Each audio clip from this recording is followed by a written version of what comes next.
సర్కారు నౌకర్లు చేసేటోళ్ళు ఎవరైనా సరే వాళ్ళ కన్న తల్లిదండ్రులను చక్కగా చూసుకోకుంటే వాళ్ళ జీతంలోకి వెళ్ళి 17% పైకమును వాళ్ళ అయ్య వాళ్ళ ఖాతాలా వేస్తామని ప్రభుత్వం కొత్త బిల్లు పట్టుకొచ్చింది కదా.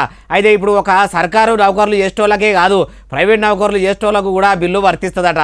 అందరూ మంచిగా ఈనుండ్రి ముచ్చట. ప్రభుత్వ ప్రైవేట్ ఉద్యోగులకే కాదు అధ్యక్ష, ప్రజాప్రతినిధులను కూడా ఈ చట్టం పరిధిలోకి తీసుకొచ్చిన ప్రజాప్రతినిధులుగా గొప్ప గొప్ప ఉపన్యాసాలు ఇచ్చేటోళ్ళు కూడా కన్న తల్లిదండ్రుల పట్ల బాధ్యత నిర్వహించిన వాళ్ళని కూడా నా కళ్ళతో చూసిన అధ్యక్ష.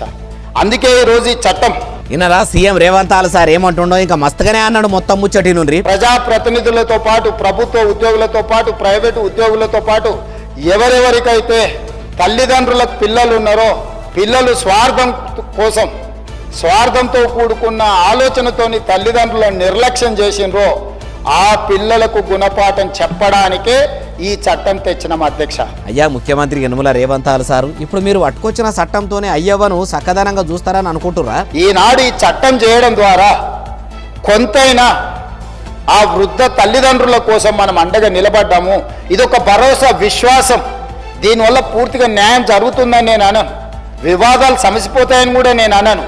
కాకపోతే తల్లిదండ్రులకు అవసరమైతే కొడుకును భయపెట్టడానికి ఒక మంత్రదండం ఇవ్వాలి, వాళ్ళకు ఒక శక్తి ఇవ్వాలి.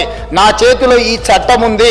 స్పీకర్ గడ్డం ప్రసాద్ కుమార్ గారి అధ్యక్షతన ఈ చట్టం పాస్ అయింది. మీరు తెచ్చిన ఈ చట్టాన్ని అడ్డం పెట్టుకుని కొందరు కొడుకులగా అయ్యవాళ్ళు బిడ్డల మీద ప్రేమతోని నా కొడుకు మంచిగా చూస్తలేడని బిడ్డల అత్తగారింటికాడ ఉండి తల్లిదండ్రులు కొడుకుల బ్లాక్మెయిల్ చేస్తే అట్లా కూడా కొడుకులకే పరిచయం ఉన్నది కదా.